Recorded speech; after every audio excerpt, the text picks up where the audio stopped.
दोस्तों नमस्कार। आप सबका स्वागत करता हूं आपके अपने YouTube चैनल पर। तो मेरे साथियों,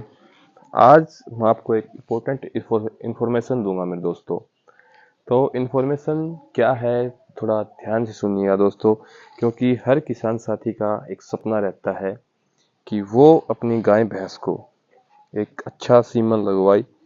एक अच्छी नस्ल का सीमन लगवाए, ताकि जो उसकी गाय भैंस है वो एक अच्छी ब्रीड की कटड़ी को जन्म दे, अच्छी ब्रीड के कटड़े को जन्म दे। लेकिन दोस्तों रहता क्या है कि जो अच्छी ब्रीड का सीमन है वो थोड़ा कॉस्टली रहता है फार्मर को मेरे दोस्तों। और ऐसे में फार्मर डरता रहता है कि क्या मैं इतना जो कॉस्ट का सीमेन है मेरी गाय को लगवा रहा हूँ या फिर मेरी भैंस को लगवा रहा हूँ, तो क्या वो एक बार में कंसीव कर जाएगी, और अगर कंसीव नहीं किया तो वो उसके पैसे ऐसे बेकार में जाएंगे मेरे दोस्तों। क्योंकि कई बार होता है पशु को, यहाँ तक कि महंगा ब्रीड का सीमन जब लगवाते हैं तो जरूरी नहीं कि वो पशु एक सीमन में गाभिन ठहर जाएगा। उसमें कोई अंदरूनी दिक्कत हो सकती है, बच्चेदानी से रिलेटेड दिक्कत हो सकती है, या फिर मेरे दोस्तों उसके अंदर कोई हार्मोनल इम्बैलेंस हो सकता है जिसके कारण वो एक सीमन में कंसीव ना करे मेरे दोस्तों। तो ऐसे में मैं आपको एक इम्पोर्टेंट इन्फॉर्मेशन मैं बताऊं मेरे दोस्तों कि मैं आपको एक ऐसे इंजेक्शन के बारे में बताऊंगा। अगर वो इंजेक्शन आप अपने पशु को एआई के 6 या 7 घंटे पहले लगवा लेते हैं, या फिर एआई के साथ भी आप उस इंजेक्शन का प्रोटोकॉल है लगाने का, उस इंजेक्शन को लगवा सकते हैं। तो आप जब अपनी भैंस को एक अच्छी कंपनी का बढ़िया ब्रीड का सीमन लगवा रहे हैं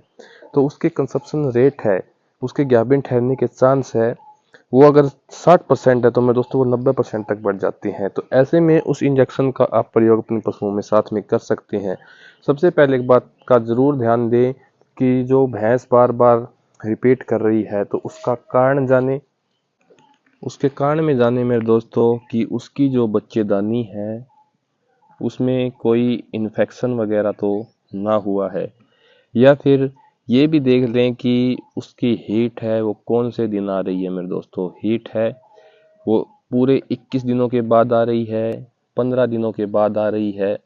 या फिर कई बार पशु 17 से 18 दिन में हीट में आ जाता है।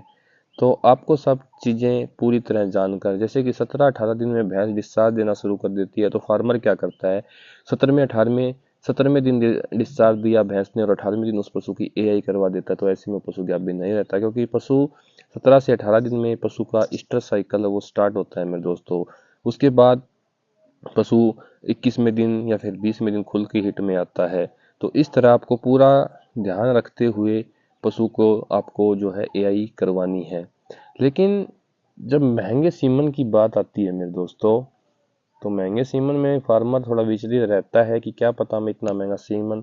मेरी भैंस को लगवा रहा हूँ और मेरी भैंस है क्या पता गाभिन ना रुके तो मेरे पैसे बेकार में जाएंगे। तो इस सब का मैं आपको अच्छा उपाय बताऊंगा मेरे दोस्तों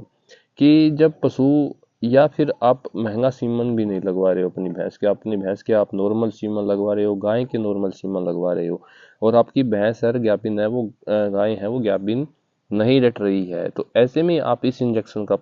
इस्तेमाल उस पशु में करके उस पशु को मेरे दोस्तों गाभिन रोक सकते हो। तो इंजेक्शन क्या है मेरे दोस्तों, कितना डोज रेट रहता है, कैसे लगाना रहता है, किस पशु को लगवाना है।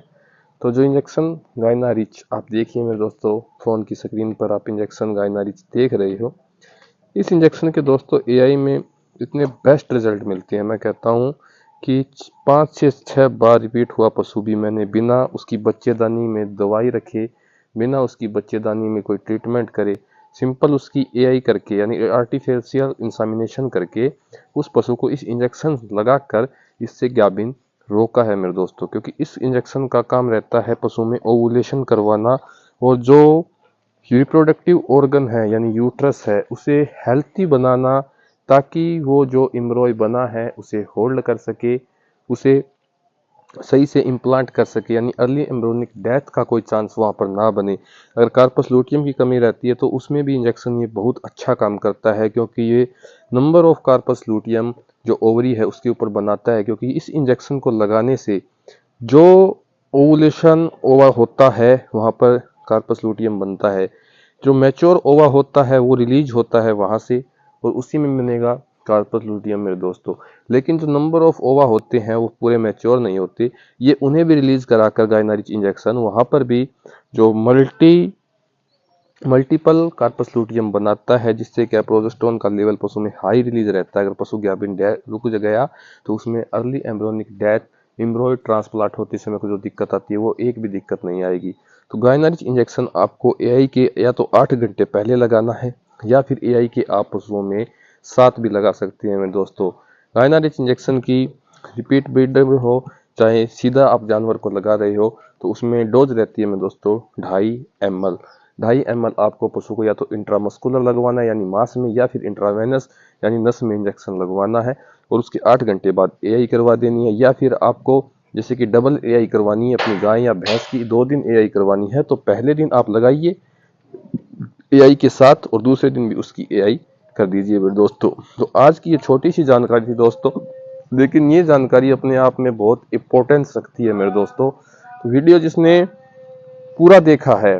तो वो आगे से रिपीट ब्रीडिंग जैसी समस्याओं से परेशान नहीं होगा, और खुद यहाँ पर आके हमारे चैनल पे आके कमेंट करेगा कि सर मैंने आपका बताया हुआ इंजेक्शन ट्राई कराया, मेरी पशु जो रिपीट हो रहा था बार बार वो भी इस इंजेक्शन से क्या भी रुका है। दोस्तों एक बात लास्ट में आपसे जरूर कहना चाहूंगा कि जो एआई का काम है अपने पशुओं में एक अच्छे एक्सपीरियंस डॉक्टर से करवाएं,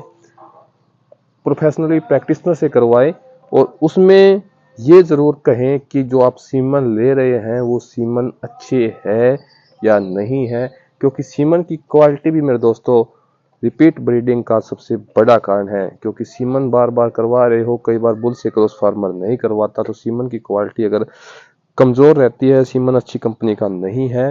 तो पशु गाभिन नहीं रुकेगा, और रिपीट ब्रीडिंग की समस्या ऐसे ही फार्मर्स में डेयरी फार्म में होती रहेगी, और पशु बार बार रिपीट होते रहेंगे, और एक दिन ऐसा आएगा कि पशुपालक बिल्कुल परेशान हो जाएगा और वो अपने सारे पशु बेच देगा मेरे दोस्तों। और ऐसे में फिर भैया आपको सबको पता है कि जो दूध की रिक्वायरमेंट इंडिया में कितनी दिन प्रतिदिन होती जा रही है। अगर फार्मर अपने पशु बेच देगा तो दूध कहाँ से लाएंगे, और फिर तो केमिकल जो प्यार अब भी होता है केमिकल से दूध, और फिर भी होना है मेरे दोस्तों। तो ये इंजेक्शन ट्राई करके देखिए, पशु में अच्छे रिजल्ट मिलेंगे। नमस्कार, धन्यवाद।